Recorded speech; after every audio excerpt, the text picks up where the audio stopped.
तो इस समय मुझे काफ़ी कमेंट मिलते हैं अमेजॉन, फ्लिपकार्ट, मीशो सेलर्स के। बहुत सारे ई कॉमर्स सेलर्स मुझे कमेंट करते हैं कि आजकल उनकी जो सेल्स हैं वो लो होती जा रही हैं, चाहे वो अमेजॉन पर सेल कर रहे हो, फ्लिपकार्ट पे सेल कर रहे हो और मीशो पे सेल कर रहे हो। उनको समझ में नहीं आ रहा है कि हमारी सेल्स कम क्यों होती जा रही है और ऐसे कौन से रीजंस हैं किनकी वजह से ये सेल्स कम हो रही है और इसको कैसे इम्प्रूव किया जा सकता है। तो आज की ये वीडियो आपके लिए है। इसको देखने के बाद आप ये समझ जाएंगे कि आपकी सेल्स अमेजॉन, फ्लिपकार्ट या मीशो पे डाउन क्यों होती जा रही है और कैसे आप अपनी सेल्स को इम्प्रूव कर सकते हैं या उसको डाउन होने से फर्दर रोक सकते हैं। तो चलिए इस वीडियो में आगे बढ़ते हैं। कुछ पॉइंट्स हैं जिनको आप बारीकी से समझेंगे और इस पे काम करेंगे, 100% आपको रिजल्ट जरूर दिखाई देगा। अमेजॉन, फ्लिपकार्ट, मीशो की जो एल्गोरिथम है, लगभग इनका जो पैटर्न है काम करने का वो सिमिलर है।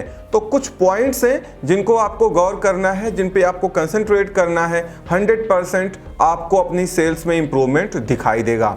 बात करते हैं पहले पॉइंट की। पहला पॉइंट इन जनरल है, आपको मालूम होना चाहिए इस समय इंडिया में अमेजॉन, फ्लिपकार्ट, मीशो के साथ ही साथ शॉप्सी भी चल रहा है और टाटा क्लिक भी चल रहा है। हो क्या रहा है, आजकल जो कस्टमर है वो नई जनरेशन का है, बहुत सारी चीज़ें वो खुद भी समझता है। मतलब आज के इंडिया के जो कस्टमर्स हैं उनको मालूम है कि उनको कौन सा प्रोडक्ट किस ई कॉमर्स मार्केट प्लेस से खरीदना है। वो खुद ही समझते हैं कि अगर उनको कोई टॉप ब्रांड का प्रोडक्ट खरीदना है तो वो अमेजॉन, फ्लिपकार्ट पे जाके सर्च करते हैं। अगर उनको कोई जेनेरिक ब्रांड का प्रोडक्ट खरीदना है या कोई लोकल प्रोडक्ट खरीदना है या प्राइवेट लेवल का प्रोडक्ट खरीदना है तो फिर वो मीशो, शॉप्सी पे जाके चेक करते हैं। बहुत सारे कस्टमर्स ऐसे भी हैं जो अमेजॉन, फ्लिपकार्ट, शॉपी, मीशो हर जगह पे जाके एक प्रोडक्ट को सर्च करते हैं और उनमें वो प्रोडक्ट उनको या सिमिलर टाइप का प्रोडक्ट जहां पे सस्ता मिलता हुआ दिखाई देता है वो वहीं से खरीद लेते हैं। इसीलिए एक रिसर्च ने बताया है कि अमेजॉन, फ्लिपकार्ट का जो कस्टमर रिटेंशन रेट है वो लगातार कम होता जा रहा है। मतलब इनके जो अपने कस्टमर्स हैं वो लगातार गिरते हुए जा रहे हैं। बहुत कम, लगभग 10 से 15% ही ऐसे कस्टमर हैं जो अगर फ्लिपकार्ट से खरीदते हैं तो सिर्फ वो फ्लिपकार्ट से ही खरीदते हैं, फिर वो कहीं और नहीं जाते हैं। और यही हालत अमेजॉन इंडिया की भी है। तो याद रखिए, आजकल का कस्टमर बहुत कुछ जानता है। इसीलिए अगर आपकी सेल्स लगातार डाउन होती जा रही है तो आपको देखना पड़ेगा कि आप अपने प्रोडक्ट्स का कॉम्पिटिटिव प्राइस दे पा रहे हो कस्टमर्स को कि नहीं दे पा रहे हो। अगर आपका कंपटीटर वही सिमिलर प्रोडक्ट आपसे सस्ते दाम में बेच रहा है तो याद रखना आपकी सेल्स लगातार गिरती हुई चली जाएगी। चाहे वो एल्गोरिथम की तरफ से आपकी विजिबिलिटी कम की जा रही हो, चाहे वो कस्टमर्स देखते हो आपका प्रोडक्ट बट वो खरीदते कहीं और से हो। इसीलिए आज की डेट में कॉम्पिटिटिव प्राइस रखना आपके लिए बहुत ज़्यादा इंपॉर्टेंट हो गया है। और अगर आप सेलर हैं, सेल करते हैं, तो आप कभी कस्टमर भी बन जाइए और इनके सर्चिंग प्लेटफॉर्म पे जाइए, अमेजॉन पे जाइए, फ्लिपकार्ट पे जाइए और अपने प्रोडक्ट्स को सर्च करके देखिए, कीवर्ड से सर्च करके देखिए और देखिए आपके कंपटीटर्स आपके प्रोडक्ट्स को कितने प्राइस में बेच रहे हैं और उनके रिव्यूज या फीडबैक कितने अच्छे हैं।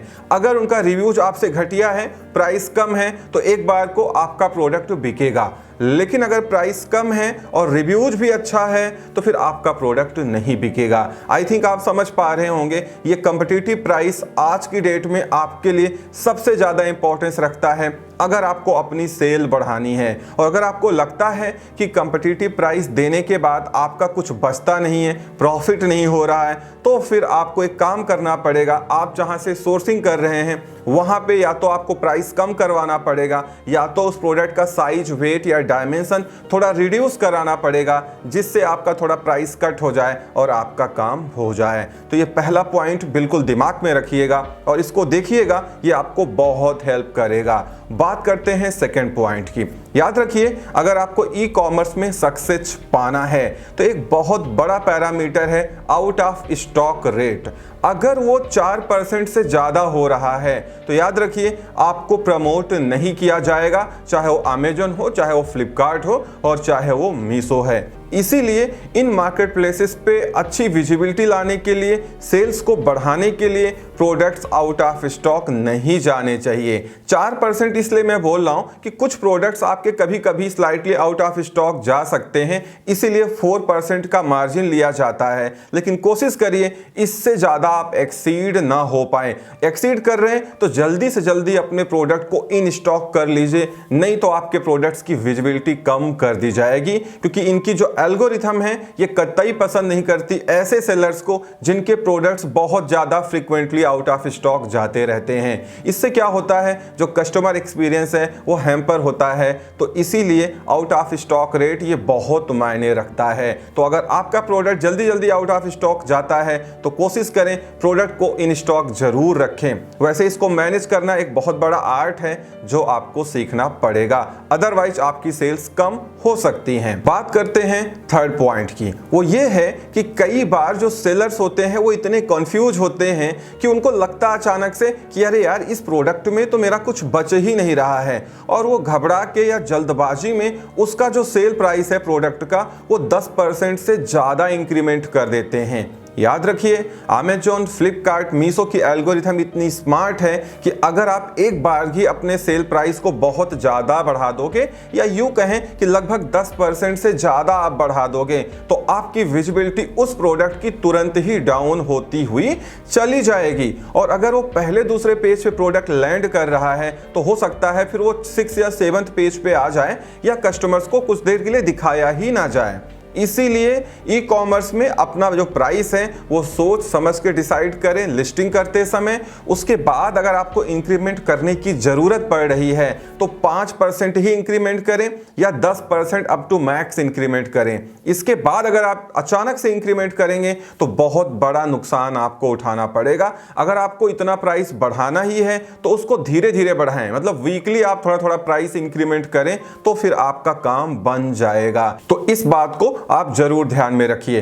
बात करते हैं फोर्थ पॉइंट की, वो ये है कि लिस्टिंग ऑप्टिमाइजेशन, लिस्टिंग की क्वालिटी आपके लिए बहुत बड़ा फैक्टर रोल करती है सेल्स को बढ़ाने में। इसीलिए अगर आपकी जो लिस्टिंग्स हैं उनकी जो इमेजेस हैं वो अट्रैक्टिव नहीं है, लोगों को देखने में अच्छी नहीं लगती हैं, आपने जो टाइटल डिस्क्रिप्शन लिखा है वो लोगों को फॉर्मल नहीं लगता है, अट्रैक्टिव नहीं लगता है, और साथ में आपने अपने लिस्टिंग को सही ऑप्टिमाइज नहीं किया है, प्रॉपर कीवर्ड्स नहीं डाले हैं, तो फिर आपकी सेल कम होना तय हो चुका है।